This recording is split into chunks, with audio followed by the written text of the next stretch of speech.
Hello, my classic audience. Welcome to Eugene Classic Podcast.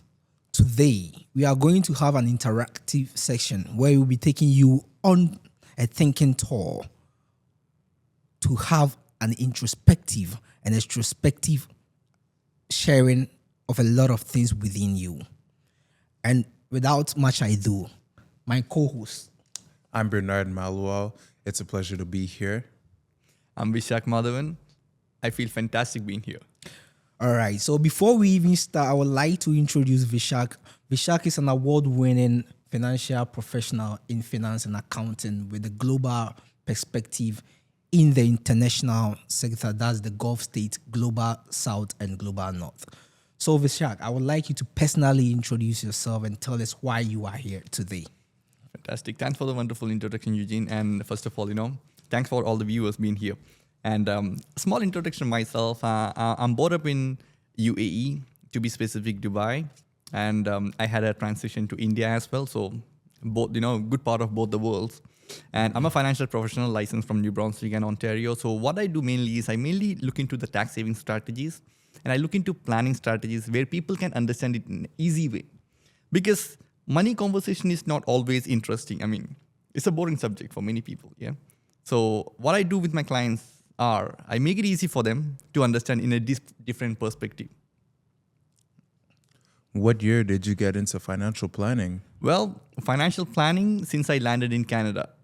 But I'm an experienced accountant back in Dubai. I was dealing finance as well. I was dealing with corporate finance. But when it comes to personal finance, nobody teaches you. That's where when I landed in Canada, I understood, okay, there is a niche. Why don't I give it a try?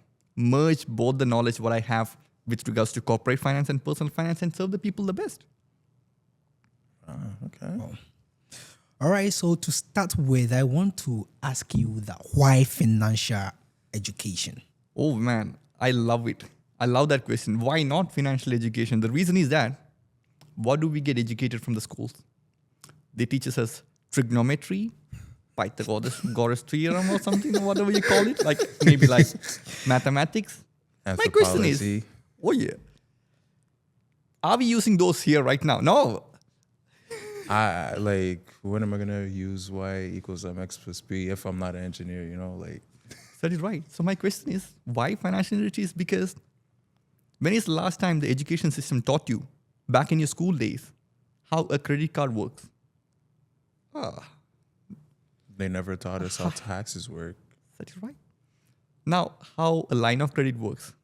You know what? These are part of financial industry, financial education. You know what? People doesn't have money problem. I'll tell you what. People earn well in North America, but they have money knowledge problem. Come again, money. Money. People doesn't have money problem. It means people makes money. They're good with making money, but the knowledge. Making money is not the thing.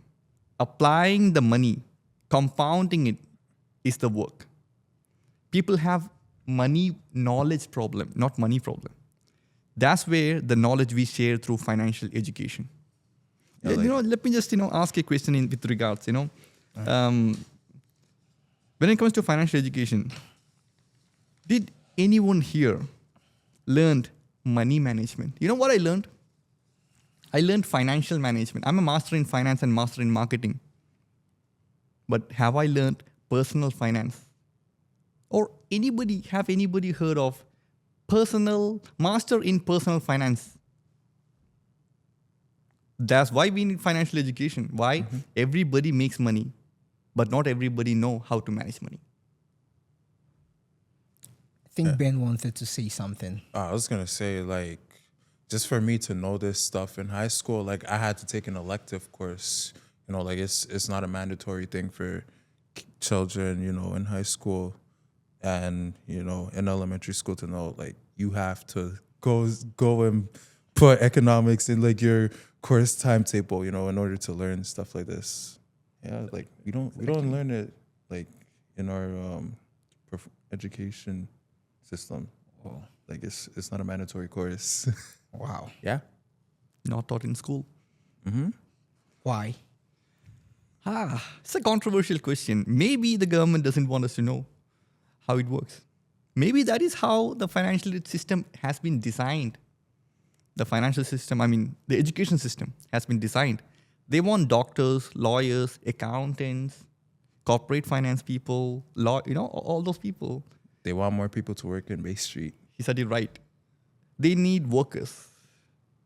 But we have to provide the financial education to those workers so that they can multiply their money. They can compound their money. They can retire early. Hey, if these factors doesn't work well for us, who is getting benefited? Let's imagine. It could be how it's designed, I cannot comment on that. All right. So, Vishak, I would like you to elaborate on what generational wealth is. Okay, that's a fantastic question. Generational wealth is something, let me put it in a different way because it's a boring subject, yeah? So let me put it in a different way. Generational wealth is something your next generation, when you pass away from this world, thanks you. When you pass away from the world, they thank you if you got the sense of generational wealth. But if they blame you, asking the question, man, this guy passed away, why he didn't plan? You know what? They gonna say Grandpa was broke. They're gonna go bonkers. like I'll give you an example. Back in September. Grandpa was broke. They might ask you this question. You know what? I don't want my child asking my soul, Dad, you left the world. Why you didn't plan? Well, that's gonna be crazy. I'll give you an example. Back in September 2025, it was on 29th, I read an news article in CTV. A daughter had to pay $660,000 of tax bill when both the parents passed away. Damn. Oh. Just imagine, hey, touch wood, nothing goes wrong. We don't have to go through that hard path. What if it happens with us? How much do we have $660,000 in our pocket? If the answer is yes, fine. You just need financial education. If you don't have that kind of money in your pocket, you have to know how to make that money. Yeah. Because anybody can leave this world. I'll share, if our viewers want it, I can share that link, in our comments or in our description, so people can learn about it. All right, Bro, definitely. like we're all one accident away from becoming disabled. We're all a couple paychecks away from being homeless. Life is so unpredictable, like he said. So yeah, we just got to know how to plan ahead in case the unfavorable ever happens. Yeah. So, Ben, what do you think about generational wealth? I feel like I know the scape of the financial world is really bad right now. Like nobody has the financial means right now to take care of themselves. Like they can only take care of their immediate needs, like food, shelter, clothing. But there's never been as much avenues for people to create generational wealth. Like there's so many ways you can make money in 2026. That's my take. Eugene, if I can add some example onto it. Generational wealth is the way how you transfer your assets to the next generation, your investment to the next generation, and your savings to the next generation. You know what? Most people doesn't know how to transfer these to the next generation. They have money in checking and savings account, maybe corporation account if they are a business owner. But the question is, if something goes wrong, do they know how to give it to the next generation? Because we are doing all these things for the family. Do they know how to get it done tax-free, in a tax-efficient way, to be frank? Not many people know. That's where, the quote I love it most, if the wealth doesn't outlive you, you are just living paycheck to paycheck. Yeah. The place is becoming more calm, bro. Can you come back again with that? If the wealth doesn't outlive you, you're just another paycheck to paycheck person. It means you don't have anything left for the next generation. That's where the kids ask you, once you leave the world, hey, why you didn't plan? It should outlive us, and that should go to the next generation in a tax-efficient way. Tax-efficient way. So you talked about assets. Can you tell us more about what an asset is and what an asset isn't? Yeah. See, we can put anything any different. But let me make it easy for the viewers to understand. Assets are something that puts money into your pocket. Okay? Opposite of it is liability. Let me ask you a question. Okay, liability is a example. If you want me to quote liability, it's something that takes money out of your pocket. Let me just give you an example. Let's say we bought a luxury purse. Okay, LV, Louis Vuitton, all those things. Yeah, A Louis belt. Oh yeah. Yeah, give me a whole Louis belt. Or a Rolly. Rolly. Oh yeah. Yeah. Rolly. AP, maybe some fake ones. Get some girls to complete the look, Looking good, bro. Yeah, make it bling. And people gets it maybe through line of credit, maybe through credit card. Yeah. You know what?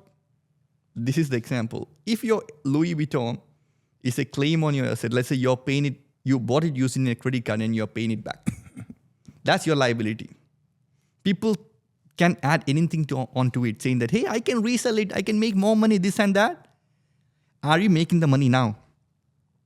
If you are a business person, I'll tell you what happens. The business person wears Louis Vuitton and Rolly, they show it off, they get more money. So for them, it's not a liability. They show off these things, people get attracted, they make money for their business. Let's say if somebody wanna be rich, they buy it using credit card. Yeah. Wanna be rich, take the income that they make from 9 to 5, put it in credit card. Business people show that off, get money to the business. I was gonna say, this relates to what you said about money management earlier. I think another reason people have money management problems in 2026 is because of that exact reason. Like they want to flex, just to show off a fake lifestyle. So like they'll use line of credits to like buy that AP or they'll buy that Rolly or that Gucci belt, just so like they can flex to people on Instagram, to flex, to get women or whatever, like He nailed it. All just to flex a fake lifestyle, and like they're struggling from like their 9 to 5 and not knowing they have to pay all that money back, like it's a real problem, bro. Real problem. So how do we resolve these real problems? We have to think of everything is a philosophy. So the philosophy that I will put when it comes to wealth transfer or wealth building is, do you want your kids to struggle or do you want them to plan ahead? Wealth building is a game of strategy. Different country, wealth building applies in a different way. I came from GCC, like UAE, Dubai. We don't have income tax over there. The money you make goes to your pocket. I've heard.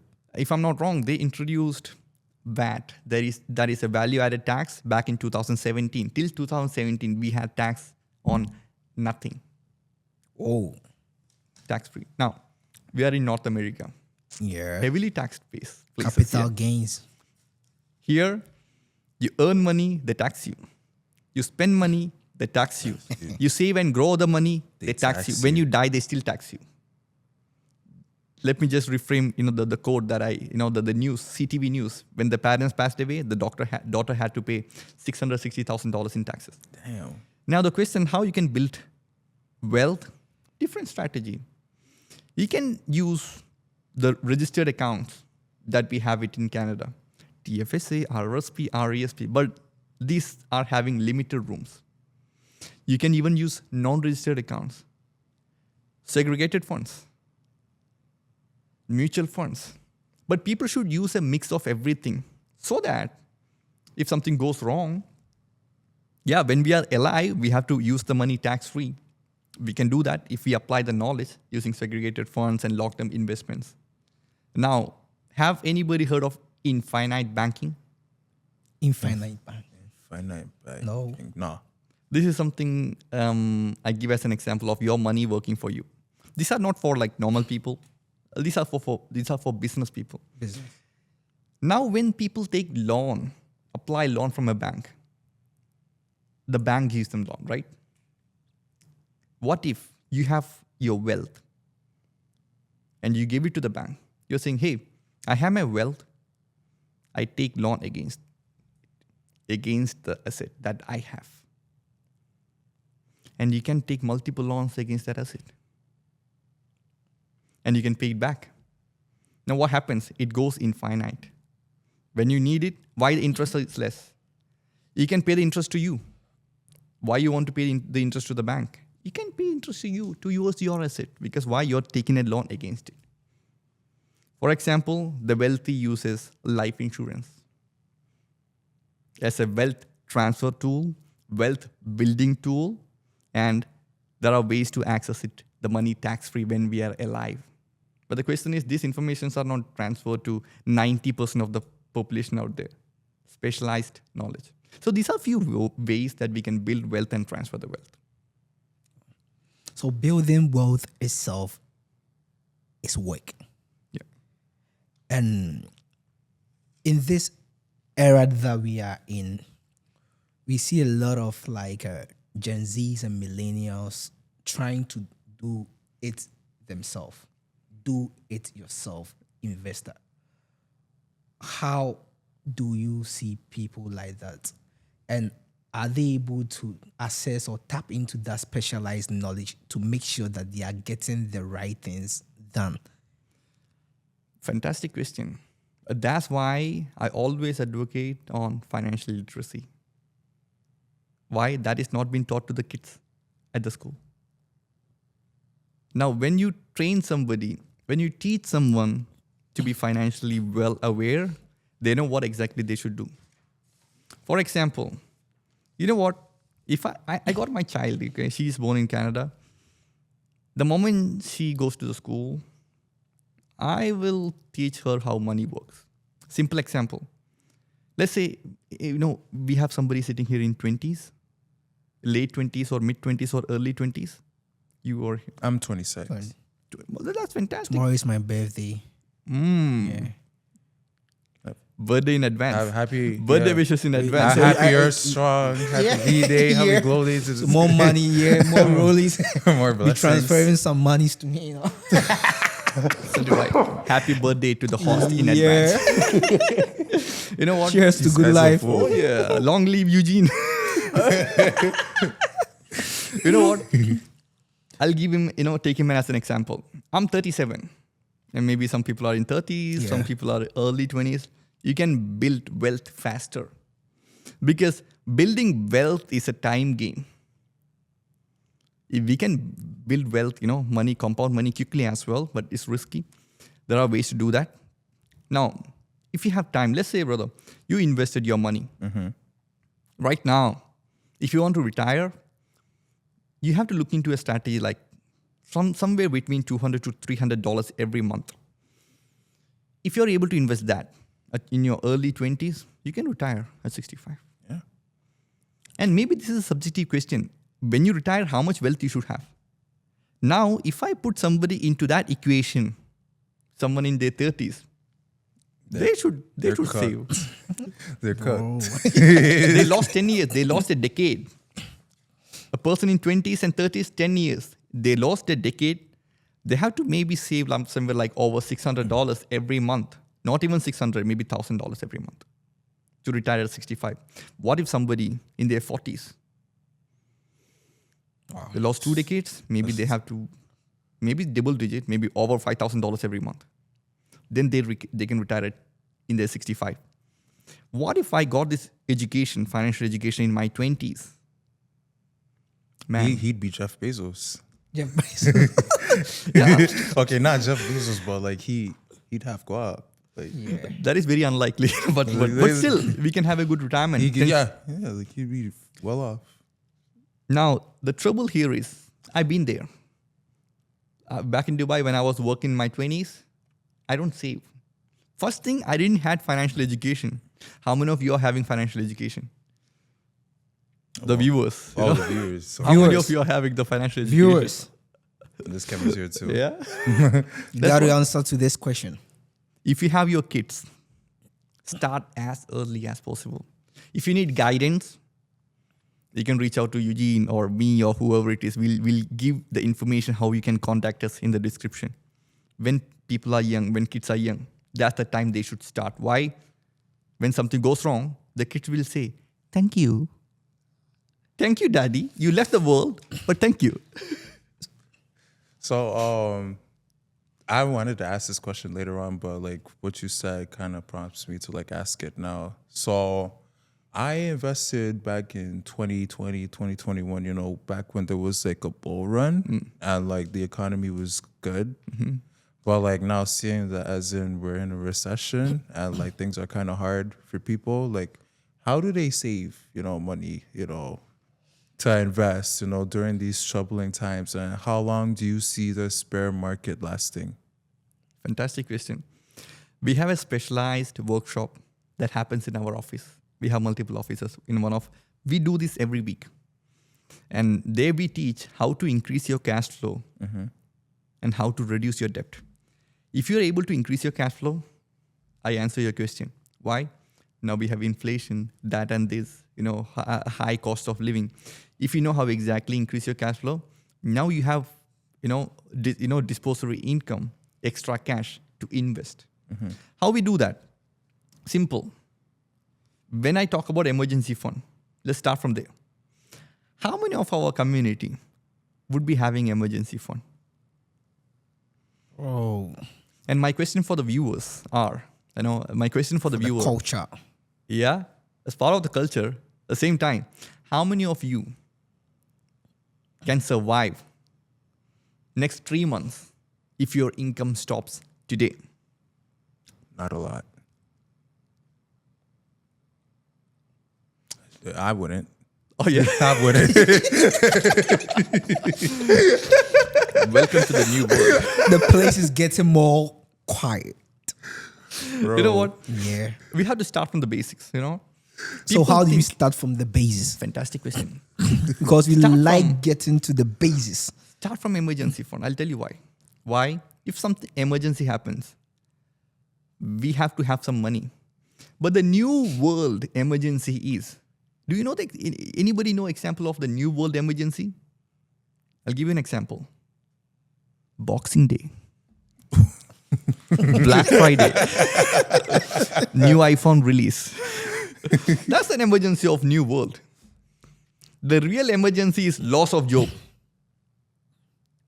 Lots of Viewers, fun. how many of you spent crazy lot of money when we had the Black Friday, the year end, the New Year sale?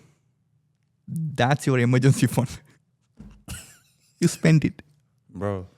So I went Christmas Day shopping, right? You know, as I usually do. The malls were dead. And then my aunt, because I didn't shop on Boxing Day, she went. She told me like it was so much busier on Boxing Day than it was on any of the days leading up to Christmas, because nobody could afford deals they had for Christmas. So like they waited for Boxing Day to like get their families and friends gifts or whatever. And yeah, that's... I'll give you an example of, emergency fund. Okay. Thanks for sharing that information. She's a wise lady. Thank you for sharing the wisdom. Now, what is an emergency fund? Not your Black Friday, not your Boxing Day. The emergency is for your job loss. If you lost your job today, you must be having, if you're an employed person who works 9 to 5, technically speaking, you must be having your expenses kept aside as a savings for 3 to 6 months. If you are a self-employed person, now your skin is in the game. You have to have 9 months of expenses kept aside. Damn. How many of you have it? That's not only that, you know what? We should think it this way. What if, how many of you drive? We drive, everybody know driving, no? Most of us keeps car. What if tomorrow your car says, I quit? It's literally what happened to me. You must be having an emergency fund, yeah? You must be having an emergency fund. These are the emergency fund meant for. But most people nowadays, I've seen that impulsive buying. I don't complain because we are in a consumer world. We are a lot into, we need to flex. Yeah. Nothing wrong about flexing. If you have an emergency fund, man, you keep those funds aside, then you flex. Yeah. Then you flex. Flex the rolly. The question, Vishak, did you buy something at the Boxing Day or Black Friday on the year-end sale? Yes, I did. The blazer that I wear, I bought it on Boxing Day. It doesn't mean that I spend my emergency fund. My emergency fund is safe. It's clean though. Yeah. Now the thing is that when you spend your money, spend it wisely. Yeah. Here comes how you can increase your cash flow. R&W, yeah, it's an R&W. Yeah. It usually costs, they releases these blazes like $290 or $250 starting price. $79. And it's still clean. It's hard, bro. How much I saved? Right. People have to make wise decision after having emergency. Don't spend if I don't have emergency fund, I don't buy it. But nowadays, people use credit card. Nothing wrong using credit card if you have your emergency fund kept aside. So personally, you don't identify credit card as an emergency fund, right? Credit card is never an emergency fund. It's a mechanism that you can increase your credit score. In future, you can borrow money if you increase. That is just a mechanism to do that. Yeah, you have perks. Some credit card lenders say that if you use our credit card more, you get this, get that, get some cash back. Yeah. A simple example, back in Dubai when I was there, okay? I had some credit cards, but the economy never pushed credit card into the system. I have to ask for a credit card to get it. Here, the moment I landed, the bank said, "Welcome to Canada. Keep 3 credit cards." Bro, he's not wrong. Like, there are some places like you can't buy stuff unless you have a credit card to your name. Yeah. That's a reality. Grounds. Bro, like some internet service providers, like you can't buy stuff unless you have a credit card. You can't pay with debit or cash. Like to start. Yeah. So quickly, this is just like a quick digression from what we are discussing. What's your take on cryptocurrency? Cryptocurrency, by design, is not bad. Nothing is bad. Anything used well is good. If you know how it works, do it. If you know what's the tax implication, do it. I don't know, because cryptocurrency is something that's not regulated by the government. So the government doesn't need to encourage it. Nothing wrong about it. Do you think if everybody uses cryptocurrency, the economy can function properly? It cannot. Why? If cryptocurrency is something that's used on a daily basis by people like you and me, how the government get taxes? If the government need to get the taxes, the money should flow through the banks. We have Canadian currency for that, US bills for that. Cryptocurrency by design is not wrong. People are there who can make money. Yeah, but I think that the government is trying to get into that market by regulating it. Is it possible? Okay, fine. Let's not touch. It is possible. It's possible, right? It Okay, is possible. That's for another day. So I want to ask you, what's your definition, or how do you see the concept of saving? Is it something that you would advise and advocate that people should do a lot of savings? Is it a good, like a way of trying to get your money multiplied? Saving, yeah. But when we say that word, thanks for asking the question first of all. When we say that word, it's a subjective matter. The way how I see savings wouldn't be the same necessarily for a different person. When somebody says savings, in my mind, it's not savings, it's investment. For some people, savings means putting that hard-earned money and put it in checking and savings account. There is a very big difference in it. If you put your money in, thinking it's your savings in your checking and savings account, it is safe. Nothing wrong about it. But hey guys, you're losing money safely. I'll give you an example. The example is, what's the inflation? In Canada, in North America, we say 3% roughly. 3%. And now, what if your money is sitting in the bank account? It doesn't grow 3%. Anybody grows your money in bank account 3%? No, 3% Canada. In the bank account? Do you know of any rate? We got the I'm answers. trying to remember because like I wanted to invest in Tangerine a while back, and like they had, I think the most I saw was 2%. Yeah. I think that's the most I saw. I think Said it EQ, right. okay, I'm not sure. EQ does not have. You said it right. Not all, maybe rarely. Yeah, I don't have any rarely. knowledge about it, but mostly, if you look into a broad spectrum, no. Your money should grow 3%. Why? If it doesn't happen, you're safely losing money for the inflation. The inflation is 3%. It's 3%. Now, what happens is, if you put your money in checking and savings account, it doesn't grow. You think I'm saving. You're not. You're safely losing 3% every year. You're being legally robbed. I didn't see that coming. Legally, bro. They legally robbing you of your bread. But that's what, is it happening? Oh, welcome to Canada. See, that's why financial education, I love that word. Financial education, financial literacy, all these. If I'm able to teach someone, you know what happens? They will save. All those people who saves, let them save. They have to invest that savings. If you invest that savings, let me connect with an example that I shared with you. You know, a person who saves, starts investing at their early 20s. The money compounds. You got decades, man, in front of you if you're looking for a retirement or long-term purpose. You got decades in front of you. What happens? The money compounds.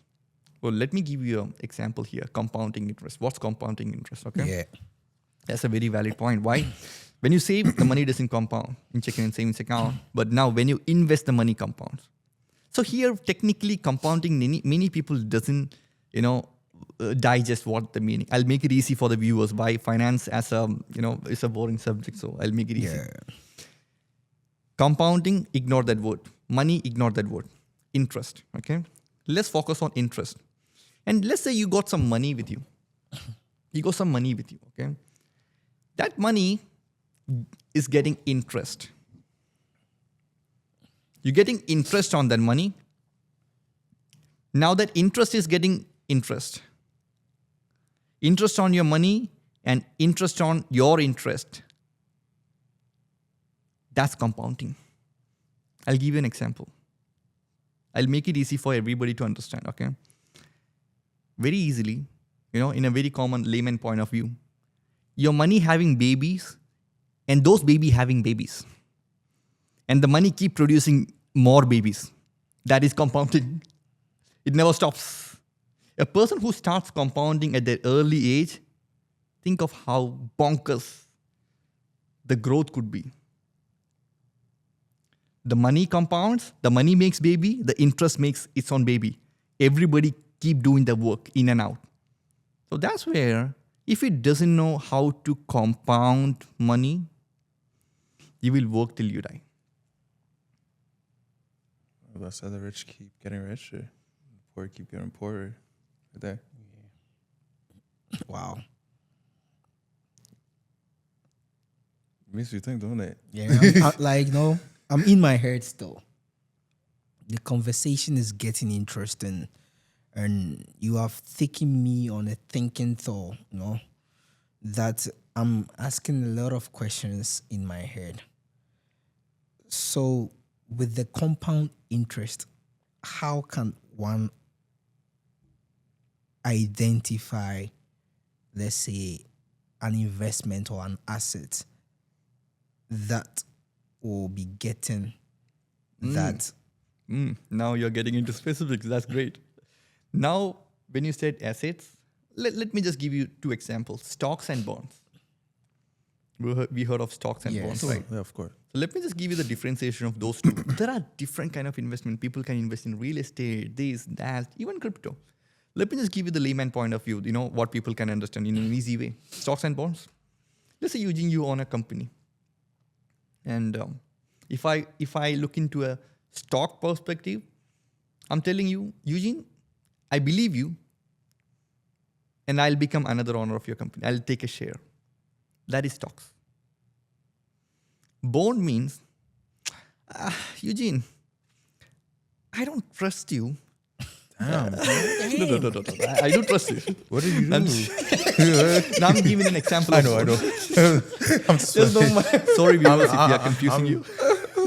I'm so unserious. Well, that's great, man. You know? yeah. Money conversation must be always like organic, otherwise, we'll feel like bored, So the first example was on to stocks. Eugene, I believe you, and I trust you. I take a share of Keep your company. believing me so that you can invest more.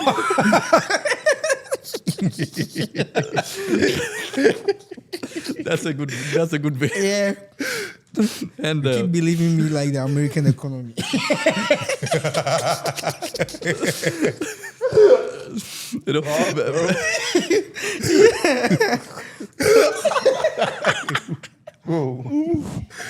Sorry, viewers. Sorry. So that's where we learn. We have to make money conversation really interesting. Otherwise, man, it's not an interesting subject. But anyway, I said when it comes to stocks, I believe you. I get a portion of your company and I invest my money, so expecting your company grows well, so that my profit grows well. Yeah. What is a bond on the other hand? Okay, I don't believe you, but I lend you my money. Pay me back with interest. Even if your company go bankrupt, that's fine. Pay me back with interest. Now here the good part is I'm not an owner of the company. Even if the company go bankrupt, I'm getting my money back with interest.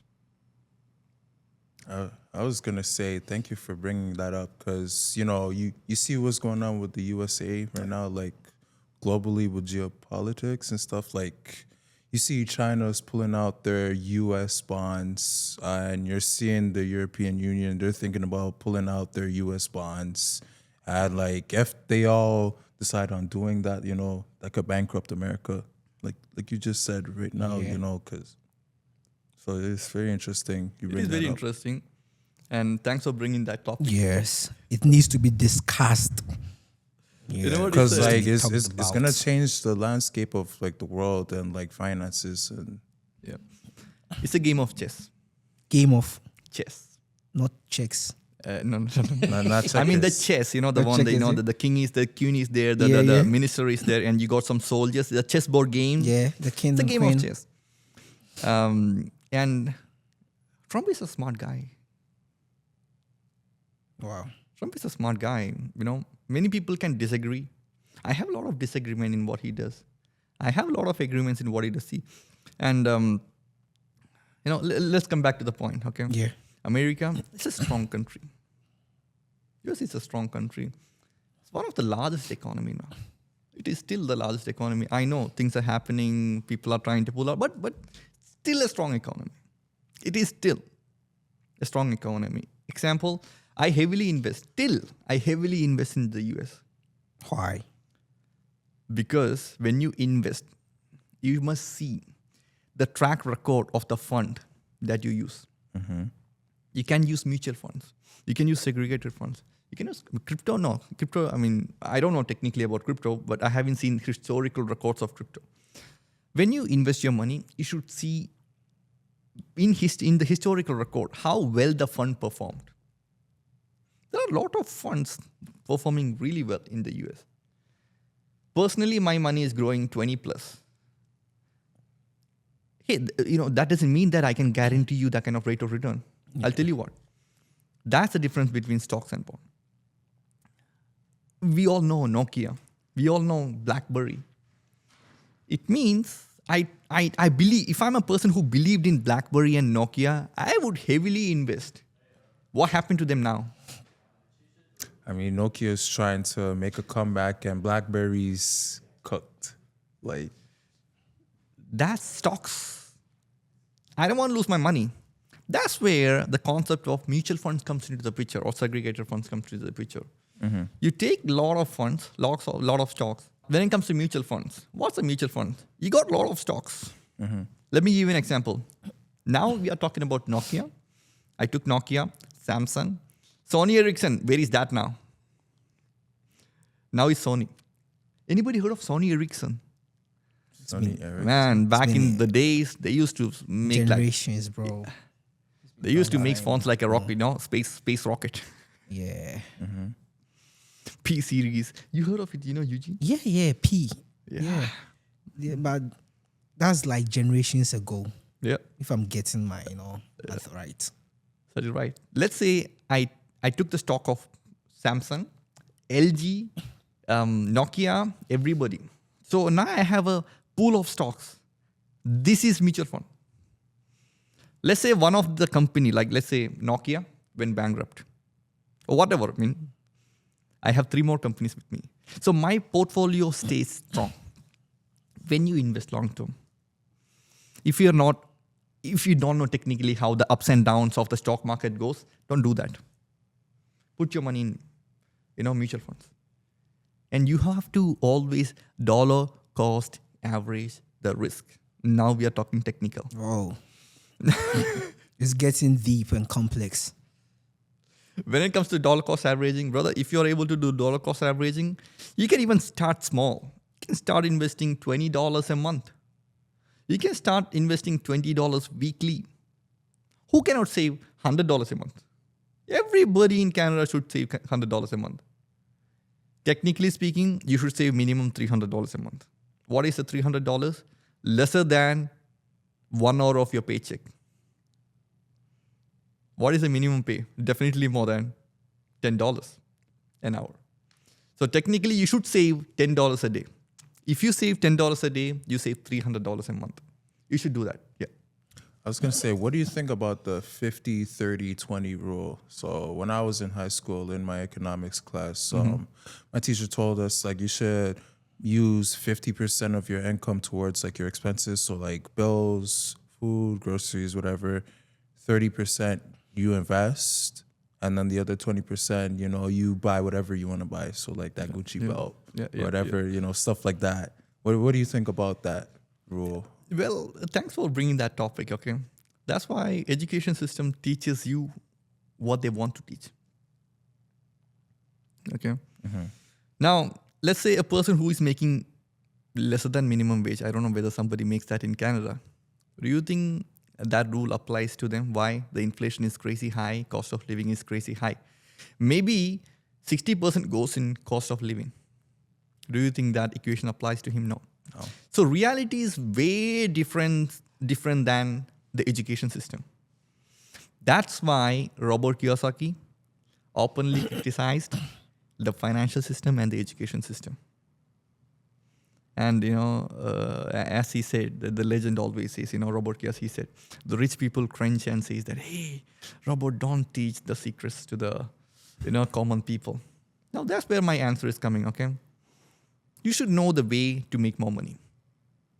Let's say if you're getting minimum wage, there are ways you can save, but you won't be able to save $300 a month. But my question is, can you save $100 a month? Can you save $50 a month? No problem. Can you save $20 a month? Yes. If we are able to do that, don't put all your eggs into one basket. It means if you're an expert doing stocks, do that. Put your eggs in one basket. If you're not an expert, put your money in mutual fund or segregated funds. A lot of difference. You diversify your risk. Let's say if you want to speak it in a holistic way, you should have your stocks, you should have your mutual funds, you should be having your real estate investments. You should be having a mix of everything. Now here what happens? When you dollar cost average your investments, even if you're investing at $20, let's say the market is up, you invested 20. Tomorrow the market is down, you're investing the same 20. Let me give you an example of an easy number, $100. Today, a stock or a mutual fund will cost you $100. Tomorrow the market is down 50%. You're investing the same $100. You got two units. The single unit cost $100. Now the same unit costs you $50. You got 2 units.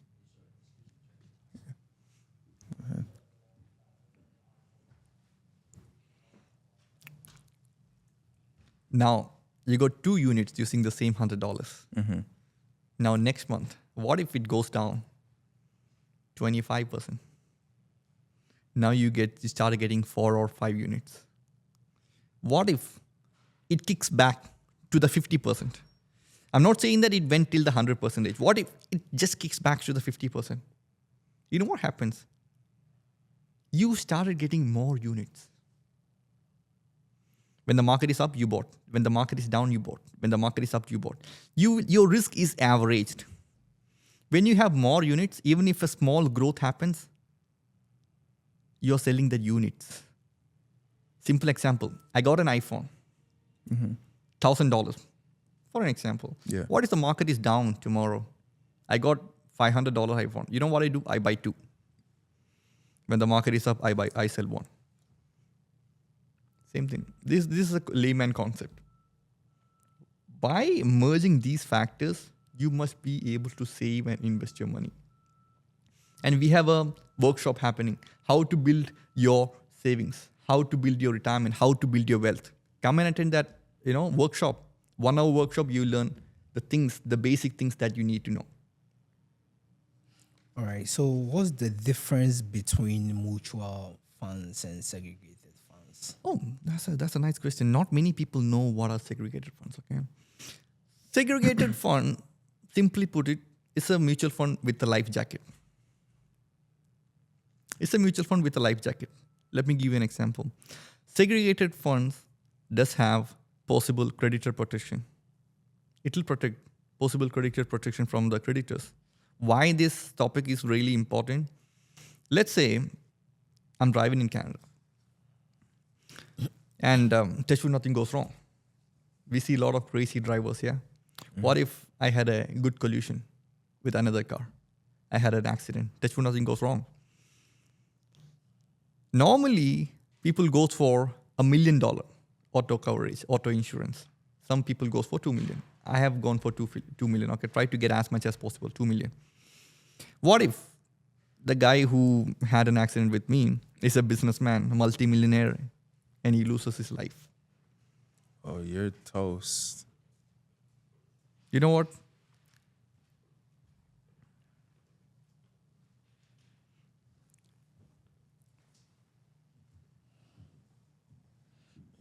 I got no water, guys. I'm sorry. Sorry about Water, please. Wish I had water. Yeah. You know what happens? Let's say if this is a multimillionaire, he can sue me. He can sue me $1 million, not $2 million, maybe more than that. Or his family can do that. It's crazy. It's crazy. What if that happens? The money that sits under segregated funds, nobody can touch. But by mutual fund, let's say after paying $1 million from my auto insurance, they can go behind my home, my car, my mutual funds, my stocks and bonds. There are many more. But segregated funds, nobody can touch. Why? Because segregated funds is regulated by assurees. So now we are talking more technicality. Now, It's regulated by assurees. yeah, it is regulated by, it's a federally regulated organization by federal government, and it comes under insurance company. Now we are getting more information. Here, banks can invest, investment companies can invest, insurance companies also can invest. When you invest through an insurance company, the funds goes as a segregated funds. So your fund is having a life jacket, life protection of an insurance. So there are different kind of way how we can look into it. 75, the money that I put might have 75% of death benefit guarantee, 75% of, maturity guarantee. So these are the guarantee that provided by the insurance company. Any mutual fund that goes under the insurance company, given to you by the insurance company, is known as segregated funds. Why this is so relevant in our conversation when it comes to business people? They deal with a lot of vendors, a lot of parties. Mm-hmm. I have a question. That might affect our audio. Yeah. You Just keep want to- it. Don't mind. Just keep going. Don't let it rattle you.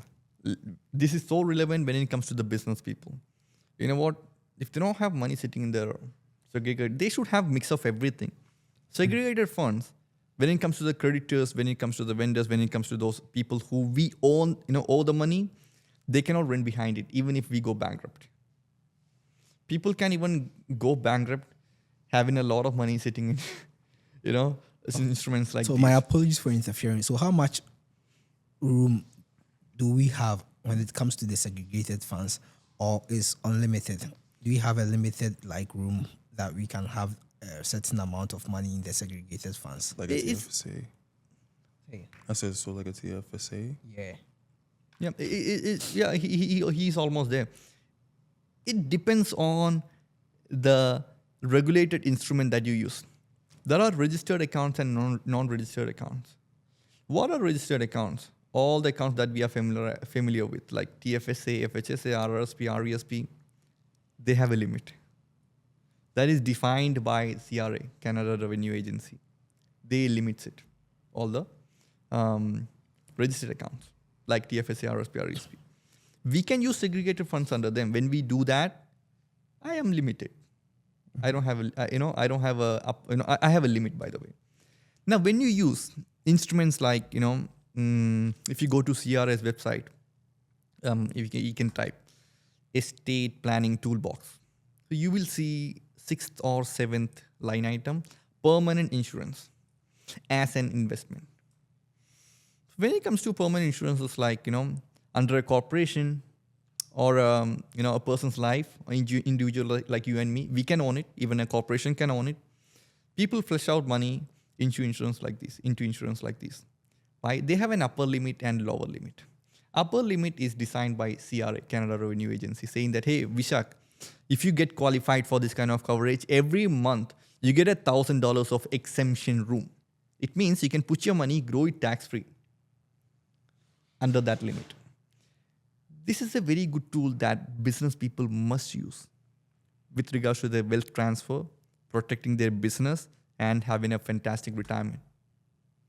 Now, let's say, how much TFSA gives me as a room in 2026? What do you think? Like how much room does a TFSA give you? Yeah. So like what I was gonna say to that is, isn't it like based on how much you've invested before? So like let's say if I invested $100 into like one stock in my TFSA and it grew to like 1,000, like wouldn't my contribution room be $1,000, or am I missing something? No, you're good. You're almost there. But in a year, CRA allows you, 7,000 or- you said it right, $7,000. That is your yearly limit. And what you said is right. Let's say you're in Canada since your childhood. Since 18, you can have a TFSA.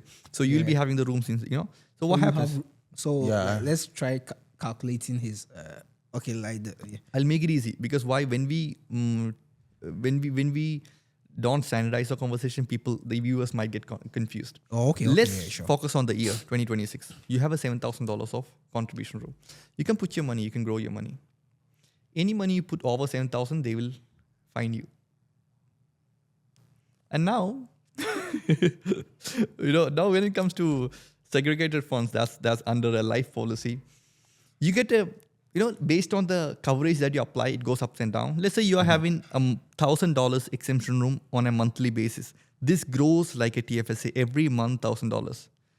In a year, you have $12,000 of exemption room. The question is, are you going to invest $1,000 on a monthly basis? No. Maybe you will invest $300 or $100 or $500.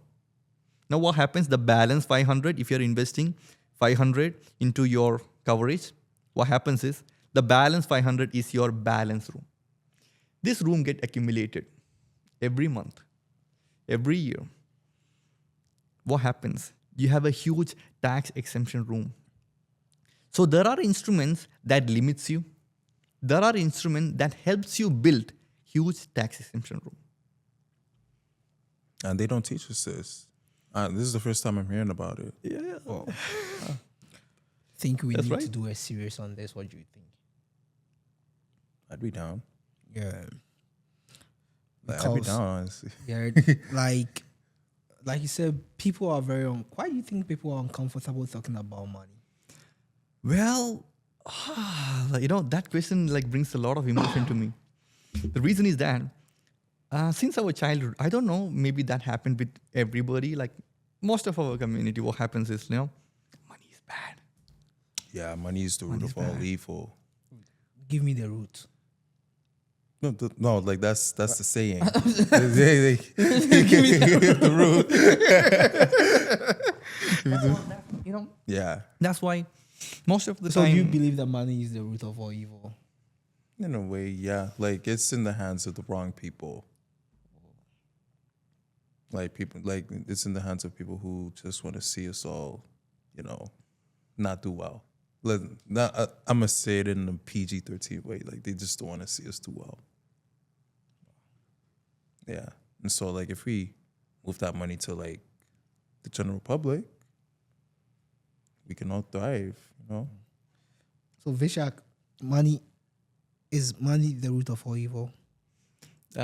Now what happens is, this is a controversial topic. Still people disagree with me. Money is not evil. Okay? If money is evil, entire world is evil. Why? Money runs the entire world now. Now people say, money is evil. Small money, small evil. Big money, big evil. Well, the religious people keep saying that we live in an evil world. And I think it's Warren Buffett who have this quote that when the market gets greedy, you get fearful. And when the market gets fearful, you become greedy. I don't know whether I'm getting it right. Yeah. So these are people who have built empires. Let's not go there. You said it right. When it comes to evil and money, this is our flesh. I'll tell you what. We hear something since our childhood. It's our flesh. I'll tell you why.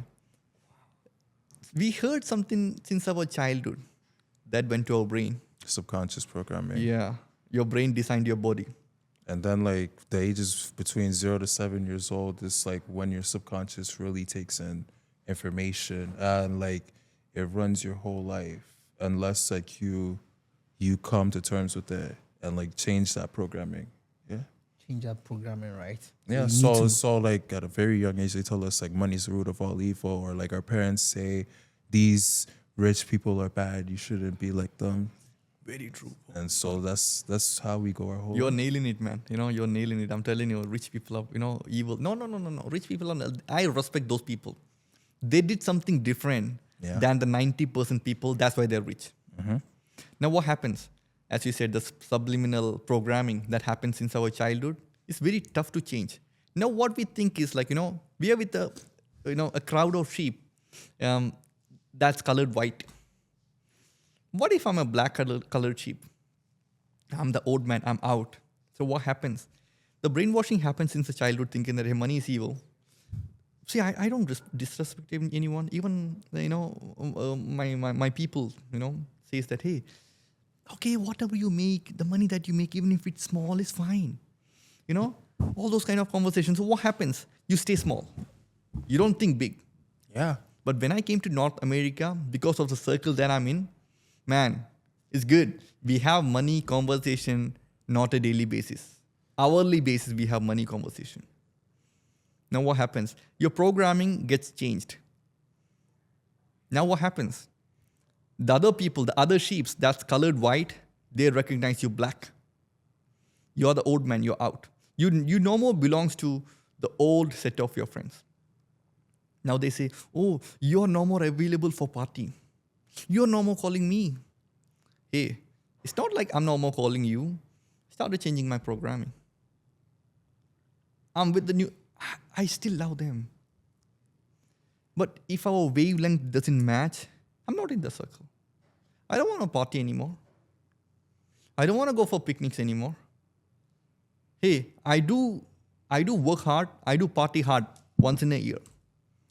I go to Mexico, I go to the US, I go to Hawaii once in a year.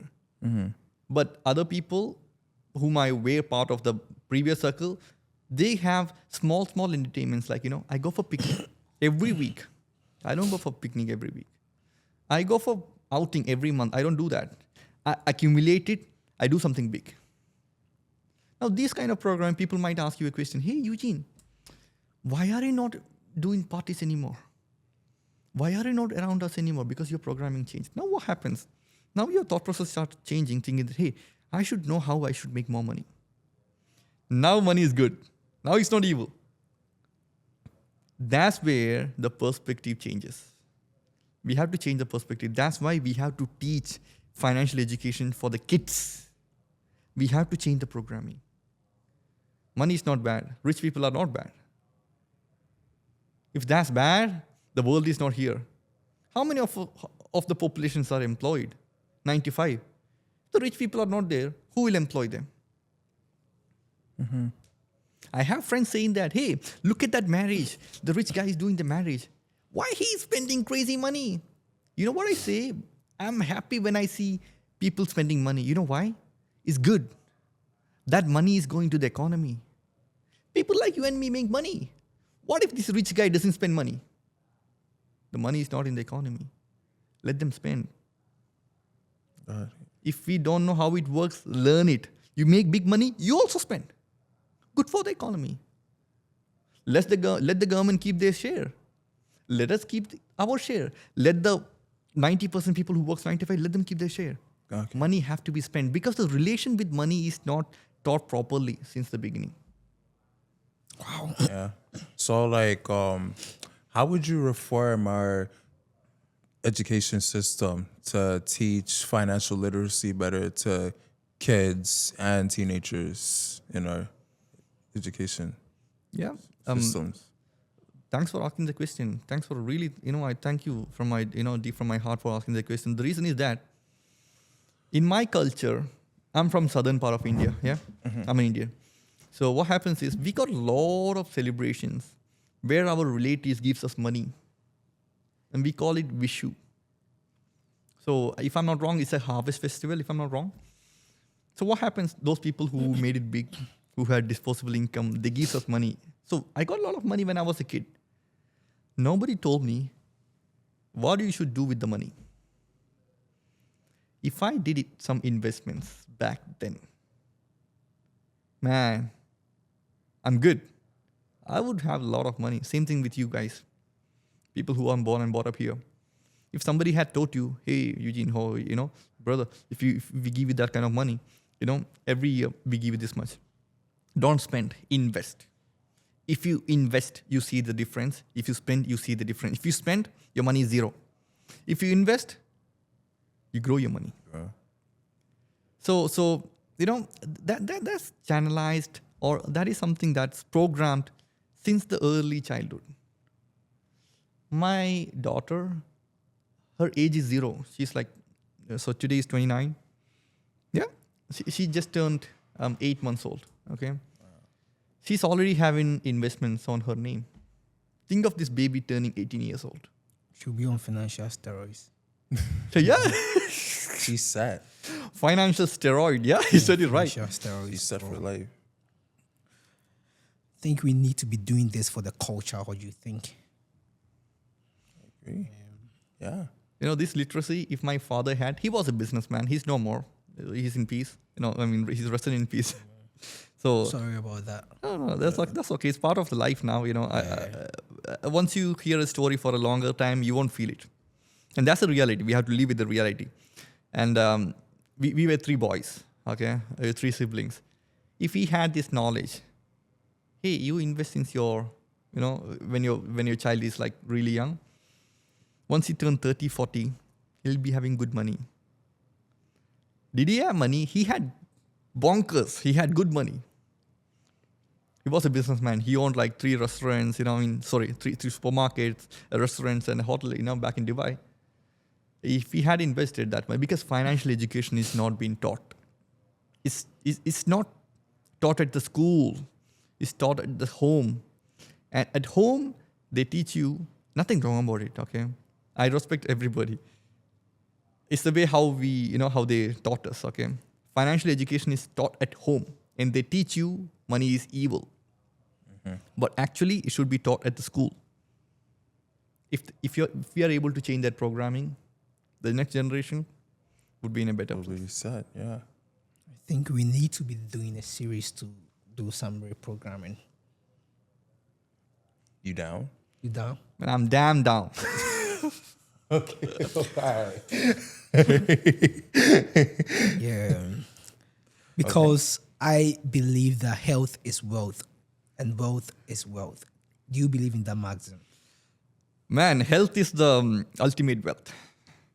Health is the ultimate wealth. The reason is that, let me ask you a question, okay, both of you. What is the biggest asset that you made in your life? It could be like a car or a home or whatever you feel like. What is the biggest asset what you made in your life? It could be back in your home country or here. Anything is fine. I received a beneficiary, from a loved one.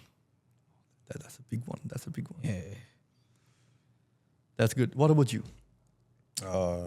It's a tie between a couple of stocks I invested in a couple of years ago and the business that I'm running in now that I've just been throwing money into for the last 2 years. Very nice. Very nice. Very nice. Thanks for giving those answers. Now we are putting those puzzles together. You know what is the biggest asset? You yourself is the biggest asset. I'll tell you why. The life that we have directly proportional with the health. I'll tell you why. If I'm alive, I can buy 10 cars. Yeah. Okay. Some people can get 10 girlfriends, not me. Yeah. Never say never. Okay. But yeah, never say never. If that's what you're into. Yeah. If they're good. Some of our viewers might be into that. Yeah. But, never say never. Never say never. If they're good. And, if we are alive, we can have as much as stocks, bonds we need. I can have multiple businesses if I'm alive. So the biggest asset that we have is we. It's our bodies. Your health is your wealth. Because you can't enjoy all of those things if you're not here. Let's say we being a multimillionaire, we ran this podcast, we went crazy good, yeah? And we got like Tony Robinson, Robert Kiyosaki, all these people on the podcast. Yo, Kiyosaki. Come. Yeah. Come. Tony. Sir Tony. Come faster. So what happens is, Yeah. let's say we made crazy good money. And what if we don't have the health to enjoy it? To go for a Hawaii trip, to go to Malibu.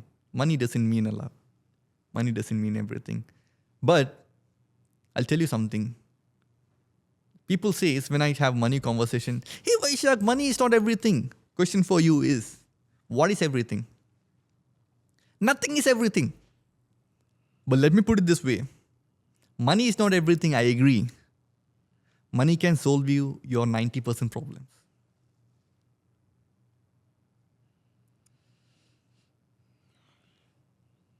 Yeah. Vishak, thank you so much for this enlightening conversation that we are having today. We are going to continue on this series. And before we finalize, Ben, do you have something to add to it? No, I asked Vishak, do you have any final words you want to tell the audience? Could be anything. Oh yeah, why not, man? Please try connecting with Eugene, or we'll give you the contact information in the description. And what if, let me ask you a question. It could be you are a business person. It could be you are a 9-to-5 employee. It could be you're a IT professional. It could be anybody, okay? Let me ask you a question. What if I could show you, if you're a business person, what could, I have to cut it here. Yeah. Let me ask you this question. What if I could show you a tax efficient way where you can protect your business if you're a business owner and have a fantastic retirement, okay, or enhance your retirement? How good of a conversation that could be? Same thing if you're a business owner or if you're a 9-to-5 employee, if you're an IT professional, you should manage these two both together. If you're looking for that kind of information, you don't have to hesitate to contact Eugene or myself. We'll be giving the contact information in the description. All right. Thank you, everyone. Bye. Thank you. Thank you.